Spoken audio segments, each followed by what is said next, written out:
अस्सलाम वालेकुम, welcome to my YouTube channel view update tech. तो कैसे हैं आप सब। आज हम CS403P का lecture number mean lab number 9 और 10 इस वीडियो में क्लियर हैं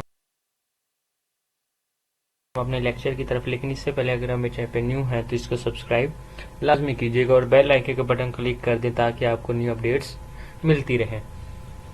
आज की हमारी लैब नंबर 9 है और इसमें हमने बात करनी है नॉर्मलाइजेशन 3NF। पिछले लेक्चर में भी मैंने बताया था कि नॉर्मलाइजेशन है क्या चीज़। नॉर्मलाइजेशन जाहिर सी बात है, कोई भी एक चीज़ है जिसका मतलब किसी फॉर्म में कम, जैसे अब यहाँ पे कस्टमर आईडी है, आप फॉर एग्जाम्पल लिखते हैं कस्टमर आईडी, वो उसका बता देती है नेम, उसके सेल्समैन और उसका रीजन वगैरह।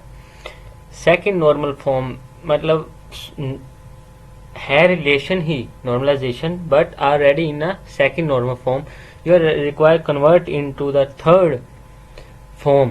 मतलब कि अब इसमें मतलब आज की जो चीज में ऐड हुआ है वो हमारे पास हुआ है रीजन। जैसे कि जैसे अब मतलब कस्टमर आईडी है, उसका नेम है, और रीजन क्या है, वो कहाँ पे रहता है, साउथ ईस्ट वेस्ट नॉर्थ कहाँ पे, ये आज की चीज में मतलब हमारा इसमें ऐड हुआ है। तो अब अगर हम बात करते हैं कस्टमर आईडी की, तो कस्टमर आईडी में हमारे पास उसका नेम आ जाएगा, सेल्समैन और उसका रीजन आ जाएगा। अब मेन बात है क्या कि जो सेल्समैन है वो अगर फॉर एग्जांपल आपसे रीजन पूछा जा रहा है तो आप क्या बताएंगे। इसमें इंपॉर्टेंट क्या, नेम है या सेल्समैन। इंपॉर्टेंट हमारे पास सेल्समैन है। कस्टमर की आईडी का पूछा जाएगा तो उसमें नेम नहीं, हमारे पास उसमें सेल्समैन का नेम पूछा जाएगा, क्योंकि कस्टमर तो हमारे पास काफी हैं लेकिन सेल्समैन वो है जो प्रोडक्ट को उन जगह तक पहुंचा रहा है।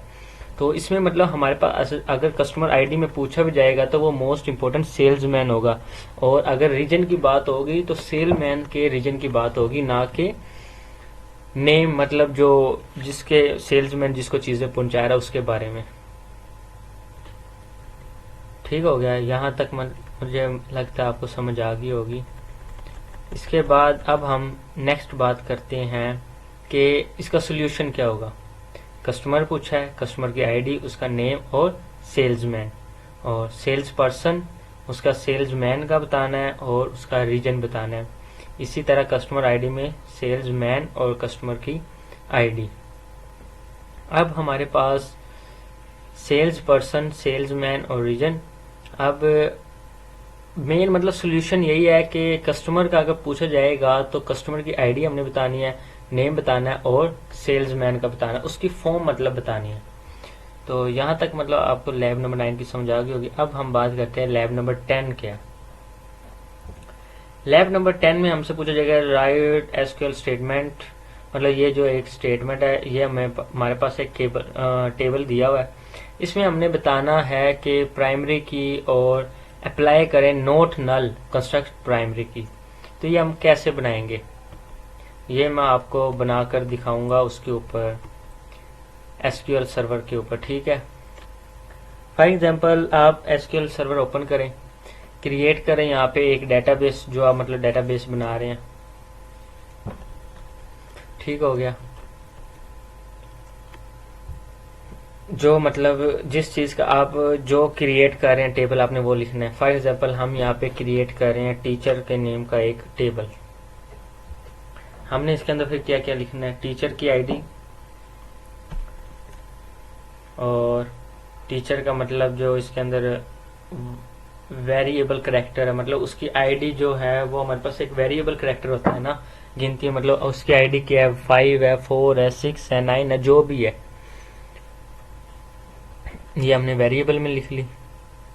इसके बाद हमने इसकी बतानी प्राइमरी की और टेक्स्ट नेम, जबकि हमारे पास नोट नल है लेकिन हमने लिखना उसको लाजमी है, नोट नल अप्लाई लाजमी करना हमने उसके अंदर। ठीक हो गया, उसके बाद नेक्स्ट अब हमने उसके अंदर लिखना है उसकी ऑफिस टैक्स और फोन इंट और सैलरी इंट, उसकी सैलरी कितनी है, फोन नंबर क्या है, और उसकी मेल टैक्स हमने इसके अंदर मतलब राइट करनी है। इसके बाद नेक्स्ट हमने क्रिएट करना है एक टेबल क्लास नेम का जो होगा, और इसके अंदर हमने क्लास की आईडी, वेरिएबल कैरेक्टर, प्राइमरी की, कोर्स कोड और टेक्स्ट, मतलब नोट नल है लेकिन हमने लिखना लाजमी है। डे ऑफ वीक, मतलब वीक में किस दिन होती है ये वो, मतलब हर चीज़ हमने इसके अंदर बतानी है। स्टार्ट डेट, उसके एंड डेट, ये वाली चीज़ें भी